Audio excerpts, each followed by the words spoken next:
ये खबर SGT university द्वारा प्रस्तुत की गई है। क्या आने वाले त्योहारों में मिठाइयों का स्वाद और जेब का बजट बिगड़ने वाला है? क्या आप सोच सकते हैं कि सिर्फ एक ही महीने के अंदर चीनी के दाम 48 रुपए से सीधे 70 रुपए प्रति किलो तक पहुंच गए हैं? और सबसे बड़ा सवाल, जब सरकार कह रही है कि देश में चीनी की कोई कमी नहीं है, तो फिर खुले बाजार में चीनी की कीमतें इतनी बेलगाम क्यों हो रही है? चलिए जानते हैं।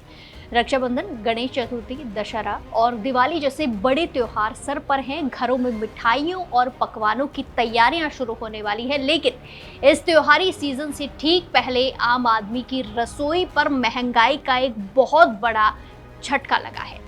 जिस चीनी को पिछले महीने तक लगभग 48 रुपए किलो खरीदा जा रहा था, आज वही चीनी खुदरा बाजार में 65 से लेकर 70 रुपए प्रति किलो तक बिक रही है।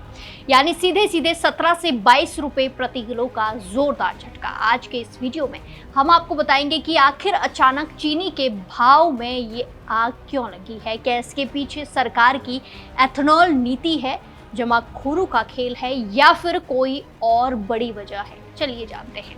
त्योहारों से पहले चीनी बेलगाम, चीनी की महंगाई पर बड़ा फैसला। 10 लाख टन चीनी का आयात, जमाखोरों पर सरकार की सख्त कार्रवाई। 15 अक्टूबर से शुरू होगी पेराई।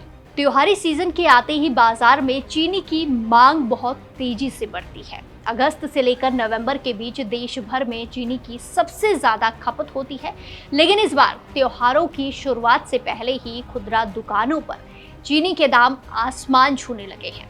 हालात की गंभीरता को देखते हुए अब केंद्र सरकार भी पूरी तरह से एक्शन मोड में नजर आ रही है। सरकार ने कीमतों को काबू में करने के लिए एक साथ 3 मोर्चों पर काम करना शुरू कर दिया है। पहला कदम, घरेलू बाजार में तुरंत सप्लाई बढ़ाने के लिए 10 लाख टन कच्ची चीनी का बिना किसी टैक्स के यानी कि शुल्क मुक्त आयात करने का फैसला किया गया है। दूसरा कदम, जमाखोरी और सट्टेबाजी पर नकेल कसने के लिए व्यापारियों पर सख्त स्टॉक लिमिट लगा दी गई है। और तीसरा कदम, चीनी मिलों से कहा गया है कि वो 15 अक्टूबर से ही गन्ने की पेराई शुरू कर दें, ताकि नई चीनी जल्दी से जल्दी बाजार में आ सके।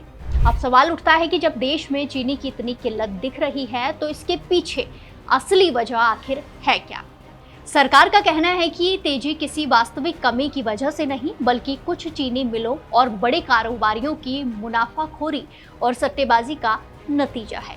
यही वजह है कि सरकार ने 30 नवंबर तक सभी व्यापारियों के लिए अधिकतम 400 टन की स्टॉक सीमा तय कर दी है। इतना ही नहीं, 1 सितंबर से जो बड़े थोक खरीदार हैं, जैसे कि हलवाई या बिस्किट कन्फेक्शनरी बनाने वाली कंपनियां, वो भी अपनी 15 दिन की जरूरत से ज्यादा चीनी स्टॉक नहीं रख पाएंगी। केंद्र और राज्यों की टीमें मिलकर सीधे चीनी मिलों के गोदाम में जाकर भौतिक सत्यापन करेंगी, ताकि कोई भी गुप्त रूप से माल दबाकर ना बैठ सके। लेकिन सिक्के का दूसरा पहलू भी है कि इस साल गन्ने की पैदावार को तगड़ा झटका लगा है। भारत में हर साल औसतन 320 से 340 लाख टन चीनी का उत्पादन होता है, जबकि देश की घरेलू खपत 280 से 290 लाख टन के आसपास रहती है। सामान्य दिनों में देश के पास 40 से 50 लाख टन का बफर स्टॉक रहता है, जो कीमतों को काबू में रखता है। लेकिन इस मौजूदा सत्र में शुरुआत में 343 लाख टन उत्पादन का अनुमान था, जो अब घटकर 306 लाख टन रह गया है। यानी सीधे 37 लाख टन उत्पादन कम हुआ है। खेतों में गन्ने की फसल पर रेड रॉट और टॉप बोरर जैसी खतरनाक बीमारियों का हमला हुआ। साथ ही कई इलाकों में जरूरत से ज्यादा बारिश और जलभराव के कारण गन्ने की फसल बर्बाद हो गई। इसी बीच एक बड़ा विवाद सरकार की एथेनॉल नीति को लेकर भी छिड़ गया है। लोगों का मानना था कि सरकार गाड़ियों के पेट्रोल में मिलाने के लिए गन्ने के रस से एथेनॉल बनवा रही है, जिसकी वजह से खाने वाली चीनी कम पड़ गई है। हालांकि सरकार ने इस बात को सिरे से खारिज कर दिया है। सरकार का साफ कहना है कि 2022-23 में जहां 12% चीनी एथेनॉल के लिए भेजी गई थी, वहीं इस बार इसे घटाकर सिर्फ 9% कर दिया गया है, 9%। आज देश में बनने वाले कुल एथेनॉल का लगभग 3/4 हिस्सा गन्ने से नहीं, बल्कि मक्के और खराब अनाज से तैयार हो रहा है। इसीलिए एथेनॉल को दोष देना बिल्कुल गलत है। अब जरा इस पूरी स्थिति की गहराई को समझिए।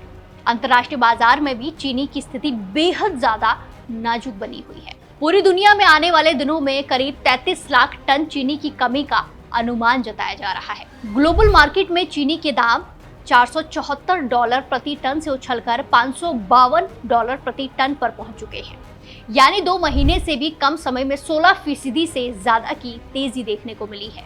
इसका सीधा मतलब यह है कि विदेशों से चीनी मंगाना भी अब बहुत महंगा सौदा साबित हो रहा है। आने वाले 1.5 से 2 महीने देश के हर आम परिवार और छोटे व्यापारियों के लिए बेहद ज्यादा संवेदनशील हैं। जब तक 15 अक्टूबर के बाद नई पेराई का माल बाजार में नहीं आ जाता, तब तक सरकार के सामने सबसे बड़ी चुनौती जमाखोरी को रोककर आम जनता को 70 रुपए किलो वाली इस महंगाई से राहत दिलाना है।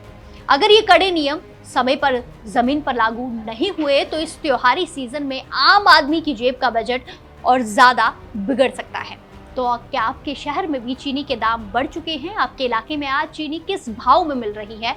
और सरकार के इन कदमों से क्या वाकई महंगाई कम होगी? अपनी राय कमेंट्स में जरूर दें और बाकी देश और दुनिया की तमाम बड़ी अपडेट के लिए जुड़े रहिए दैनिक जागरण के साथ। नमस्कार।